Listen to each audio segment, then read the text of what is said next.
اگر مقصد حاصل کر لیا تو یہ اللہ کا محبوب ہے، اور مقصد حاصل نہیں کرتا ہمارا یہ چوپا ہے اولئک الانعام بل ہم اضل، یہ چوپا ہے بلکہ چوپا ایسا نہیں بنتا ہے۔ نہ کریں کہ اس کا مقصد مطلب یہ ہوا کہ جو مقصد ہے اس کو حاصل کرنا ضروری ہے۔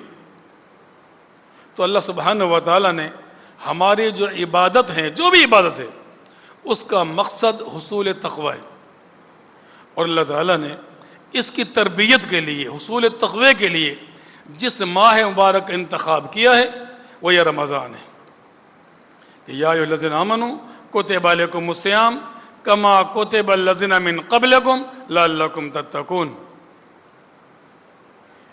ایمان والو، تم پر روزے فرض کیے گئے جیسے پہلے لوگ پر کیے گئے تھے۔ کیوں فرض کیے گئے؟ لعلکم تتقون، تاکہ تم روزوں کے ذریعے تقوی حاصل کر لو۔ یہ عظیم مہینہ، اس کی عظمت کے لیے یہی کافی نہیں ہے۔ صحیح بخاری کی حدیث ہے کہ آپ نے فرمایا کہ اذا دخل رمضان، جب رمضان کا مہینہ آتا ہے، فتحت ابواب السماء، اللہ تعالیٰ آسمانوں کے دروازے کھول دیتا ہے، فرشتوں کا نزول۔ وفی روایتاً فتحت ابواب الجنہ، اللہ تعالیٰ جنت کے دروازے کھول دیتا ہے۔ وفی روایتاً فتحت ابواب الرحمہ، اللہ تعالیٰ اپنی رحمتوں کے دروازے کھول دیتا ہے۔ ہم اللہ تعالیٰ کی رحمت کے کتنے محتاج ہیں، کتنے محتاج۔ صحیح مسلم کی روایت ہے، سیدنا جابر صلی اللہ راوی ہیں، فرماتے ہیں کہ ایک مرتبہ اللہ کے رسول صلی اللہ علیہ وسلم نے صحابہ کرام کو مخاطب کیا اور فرمایا کہ لا يدخل احدکم عملہ الجنہ ولا یجیر من النار ولا انا الا برحمت اللہ۔ اے میرے صحابہ، تم میں سے کوئی بھی شخص، یہ صحابہ سے کہا جا رہا ہے، محض اپنے عمل کی بنیاد پر جنت حاصل نہیں کر سکتے، نہ جہنم سے بچ سکتے ہو۔ غور کریں، ان سے کہا جا رہا ہے کہ جنہوں نے اپنے گھر بار چھوڑ دیے اللہ تعالیٰ کے لیے، اپنے کاروبار چھوڑ دیے، اپنی گردنیں کٹا دی، خون بہا دیا، ان سے کہا جا رہا ہے کہ لا يدخل احدکم عملہ الجنہ، تم میں سے کوئی بھی شخص محض اپنے عمل کی بنیاد پر جنت حاصل نہیں کر سکتا، اور ولا یجیر من النار، اور نہ جہنم کا ایندھن بننے سے بچ سکتا ہے۔ اللہ فرمایا ولا انا، میں پیغمبر بھی نہیں، میں پیغمبر بھی محض اپنے عمل کی بنیاد پر جنت حاصل نہیں کر سکتا اور نہ جہنم سے بچ سکتا ہوں الا برحمت اللہ، جب تک کہ اللہ تعالیٰ کی رحمت اپنے آغوش میں نہ لے لے۔ تو ہم اللہ تعالیٰ کی رحمت کے کتنے محتاج ہیں، کتنے محتاج ہیں۔ تو اللہ فرماتا ہے، آپ نے فرمایا کہ جب یہ ماہ مبارک آتا ہے تو فتحت ابواب الرحمہ، اللہ تعالیٰ اپنے رحمتوں کے دروازے کھول دیتا ہے، جہنم کے دروازے بند کر دیتا ہے، وسوس شیاطین اور شیاطین کو قید کر دیتا ہے۔ تو گویا کہ اللہ سبحانہ و تعالیٰ اپنے بندوں کو جنت میں داخلے کے لیے سارے راستے ہموار کر دیتا ہے۔ انتہائی بدبخت ہوگا وہ شخص کہ جو اس ماہ مبارک میں اتنی سہولیات کے باوجود بھی اپنے آپ کو جنت کے قابل نہ بنا لے، اللہ کو راضی نہ کر لے۔ تو یاد رکھیں، اللہ تعالیٰ نے اس ماہ مبارک کا مقصد تقوی رکھا ہے، حصول تقوی۔ یہ تقوی کتنا اہم ہے، کتنا امپورٹنٹ۔ ایک حدیث جو کہ سنن ابو داؤد میں، ابن ماجہ میں، جامع ترمذی، مسند احمد کے اندر موجود ہے۔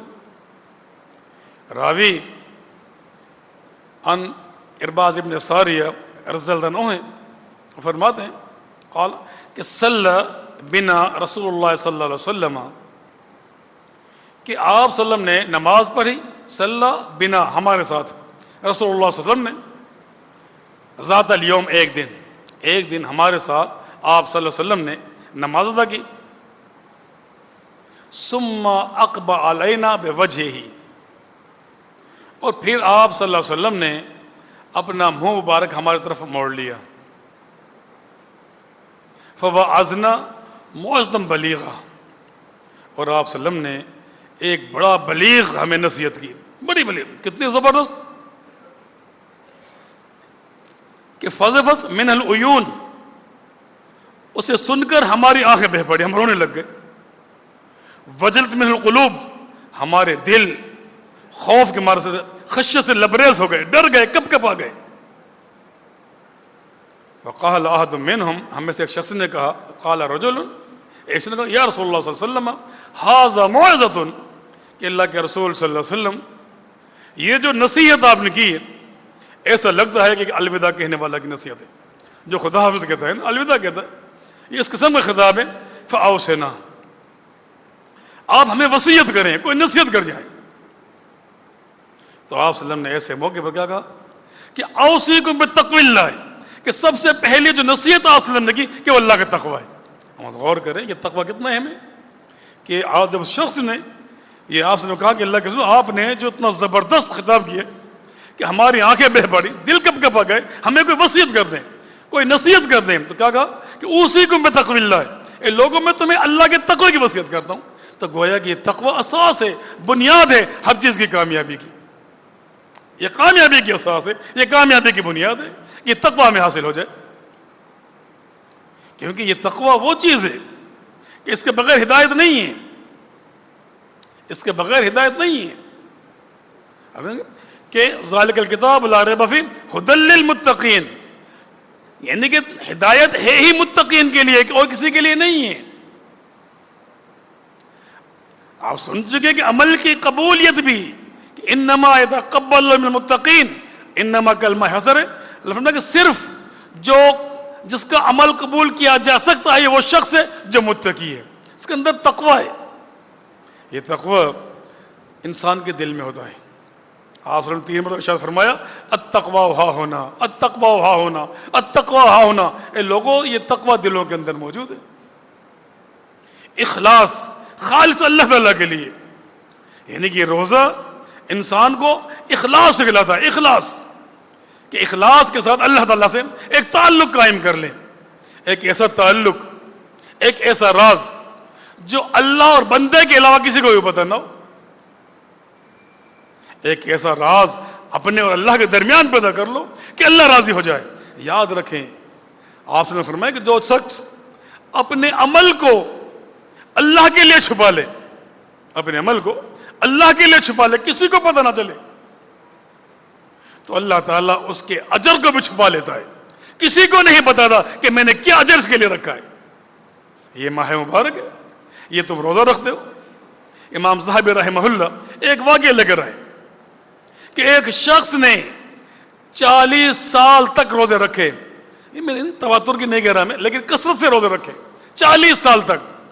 اس کی بیوی کو بھی پتہ نہیں تھا کہ میرے شوہر روزے سے. اس کو یہ راز ہے بندے اللہ کا، یعنی بیوی کو بھی پتہ نہیں تھا کہ میرا شوہر اتنے عرصے سے روزے رکھ رہا ہے. یعنی ایک راز کا ایک تعلق اللہ تعالیٰ سے قائم کر لو. یہ تقوی ہے کہ ایک تعلق قائم ہو جائے، کسی کو بھی پتہ نہ ہو. اور اگر یہ راز اب افشا ہوتا ہے نا کسی کا بھی، تو اس کو برداشت نہیں ہوتا کہ میرا اور میں اللہ تعالیٰ کا راز کیسے آؤٹ ہو گیا، یعنی کہ اس سے برداشت نہیں ہوتا. یہ تقوی ہے. یہ چھوٹے کے تابعی ہیں محمد بن منقدر رحمہ اللہ، اتنا تقوی، اتنا پرہیزگاری کہ جب بھی کوئی حدیث بیان کرتے کہ قال رسول اللہ صلی اللہ علیہ وسلم، تو ان کی آنکھوں سے آنسو بہہ پڑتے، رونے لگ جاتے اور کہتے کہ اللہ تیرے پیارے پیغمبر صلی اللہ علیہ وسلم کا یہ فرمان ہے کہ جس آنکھ سے اللہ کے خوف سے آنسو بہہ پڑے، اللہ تو اس آنکھ پر جہنم کی آگ کو حرام کر دیتا ہے. اور پھر وہ کیا کرتا کہ ان آنسوؤں کو اپنے چہرے پر مل لیتا کہ اللہ اس چہرے کو جہنم سے بچا لے.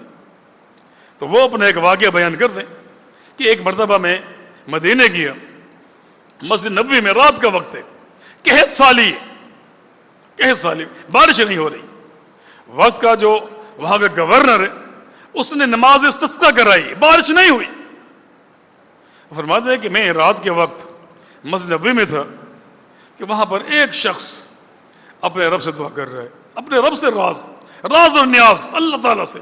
ایک شخص دعا کر رہا ہے اللہ تعالیٰ سے کہ اللہ تو بارش دے دے، اللہ ہم گنہگار ہیں. یعنی اس کا تعلق اللہ سے کتنا زبردست کہ یہ محمد بن منقدر رحمہ اللہ فرماتے کہ میں اس کی دعا سے ایک سن رہا تھا کہ میں نے بادل کو گرجنے کی آواز سنی اور پھر بارش شروع ہو گئی. میں نے دل میں سوچا کہ کتنا عظیم شخص ہے، اس سے تعلق قائم کرنا چاہیے، اس سے دوستی قائم کرنی چاہیے۔ کہا میں عبادت میں لگا رہا، اس کو بھی دیکھتا رہا۔ جب بارش ہو گئی اب وہ اللہ تعالیٰ کے سامنے رو رہا ہے، اللہ کا شکر ادا کر رہا ہے۔ اور جب فجر کا وقت ہوا نا، فجر کے قریب وہ شخص مسجد چلا گیا، مسجد سے نکل گیا۔ اب یہ ساتھی سوچ رہے کہ یار اس وقت تو اس کو آنا چاہیے تھا، اور یہ اذان کے وقت، اذان میں 10-12 منٹ نکل کر چلا گیا۔ اذان ہو گئی، لوگ آنے لگے تو کیا دیکھا کہ وہ شخص لوگوں میں مل کر مسجد میں آ رہا ہے، یعنی کہ تاکہ یہ تاثر دے رہا ہے کہ میں نے کوئی یہاں پہ عبادت نہیں کی، لوگوں کے ساتھ مل کر رہا تھا، کسی کو یہ پتہ نہ چلے کہ میں نے اللہ سے دعائیں کی ہیں، میں نے رات کو عبادت کی ہے، چھپ کر میں اندر آ رہا ہوں، لوگوں کے ساتھ مل کر آ رہا ہوں۔ لیکن یہ محمد مقدر رحمہ اللہ دیکھ چکے تھے، اس کے ساتھ نماز پڑھی، نماز پڑھنے کے بعد جب وہ شخص نکلا یہ بھی اس کے ساتھ نکل لیے، وہ اپنی جھونپڑی میں چلا گیا، یعنی کہ تھوڑا باہر جا کر، یہ ایک موچی کا کام کرتا ہے اور ایک جھونپڑی ہے، جھونپڑی میں رہتا ہے، جھونپڑی کے اندر۔ جب وہ چلا گیا تو یہ بھی وہاں پر جھونپڑی میں چلے گئے، سلام کیا۔ اس نے پوچھا بھائی کیوں آئے ہو؟ کہا کہ میں آپ سے دوستی رکھنا چاہتا ہوں۔ کہنے لگے بھائی لوگ دوستی رکھتے ہیں امیر لوگوں سے، میرے پاس کیوں آئے ہو؟ تو اس نے رات کا پورا واقعہ بتا دیا کہ کس طرح آپ نے دعا کی، اللہ تعالیٰ نے بارش دے دی۔ یہ سننا تھا کہ اس کے چہرے کا رنگ سرخ ہو گیا، غصے میں آ گیا کہ یار یہ میرا راز فاش ہو گیا، میرا کچھ باتیں کی۔ اور یہ محمد مقدر رحمہ اللہ وہاں سے آ گئے، دل میں سوچا کہ کل پھر آؤں گا، 2-4 ملاقاتیں ہو جائیں گی تو دوستی ہو جائے گی۔ کہتے ہیں جب میں سیکنڈ ڈے گیا، دوسرے دن گیا تو وہاں کوئی جھونپڑی نہیں تھی، کچھ بھی نہیں تھا۔ وہاں ایک خاتون تھی، اس نے مجھے بلایا اور کہا کہ کل آپ نے شخص سے کیا کہا تھا؟ آپ نکلے ہو، اس نے اپنی جھونپڑی کو گرا دیا، اٹھا لیا اور ایسا غائب ہوا کہ نظر نہیں آیا۔ یعنی یہ تو اللہ سے تعلق، ایسا تعلق قائم کہ جب یہ پتہ چل گیا کہ اس شخص کو پتہ چل گیا ہے میرے راز کا، وہاں سے غائب ہو گیا، پتہ بھی نہیں چلا کہاں چلا گیا۔ ساتھ حقیقت یہ اگر تقویٰ ہے نا تو تقویٰ یہ تقاضا کرتا ہے کہ آپ کا اللہ تعالیٰ سے ایسا تعلق ہو جو صرف آپ کا اور اللہ تعالیٰ کو، کسی کو پتہ نہ ہو، آپ کی عبادت کسی کو پتہ نہ چلے۔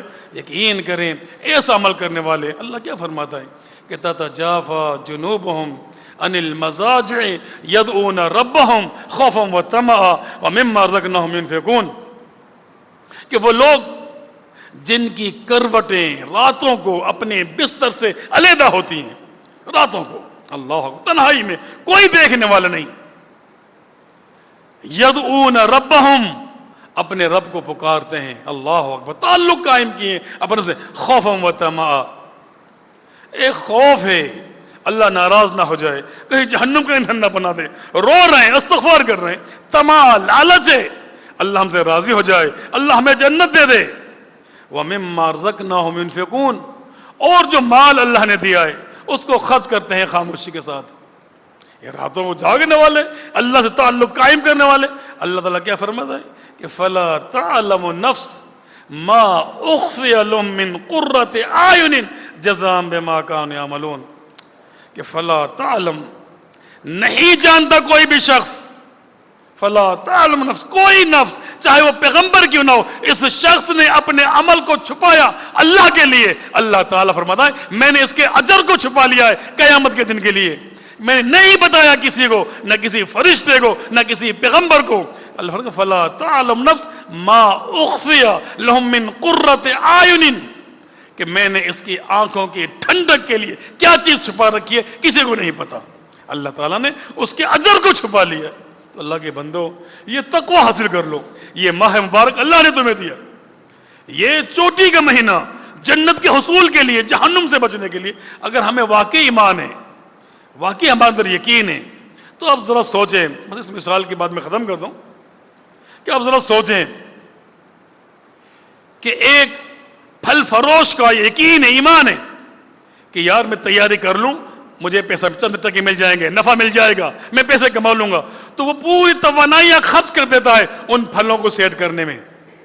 ایک پکوڑا فروش، پکوڑا بنانے والا جو پکوڑے بناتا ہے، سموسے بناتا ہے، وہ اس مہینے سے پہلے پوری تیاریاں کر لیتا ہے، اپنی ٹائمنگ سیٹ کر لیتا ہے، ٹائم فکس کر لیتا ہے، اس ٹائم پر لگانا ہے، اس طرح کرنا ہے تاکہ مکمل طور پر پورا منافع میں حاصل کر لوں۔ یا جس طرح ان کے لیے یہ کمائی کا موسم بہار ہے، ہمارے لیے بھی تو یہ نیکیوں کا موسم بہار ہے.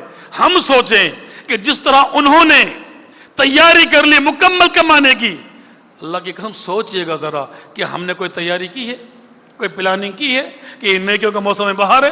ہم نے پلاننگ کی ہے، ٹائم سیٹ کیا ہے، کہاں سے ٹائم نکالنا ہے، کیسے نکالنا ہے، یہ عظیم مہینہ آ رہا ہے، نیکیوں کا موسم بہار آ رہا ہے، ہم کیا تیاری کر رہے ہیں؟ اگر یہ تیاری نہیں کی نا، واللہ آپ نے اس مہینے کا حق ادا نہیں کیا.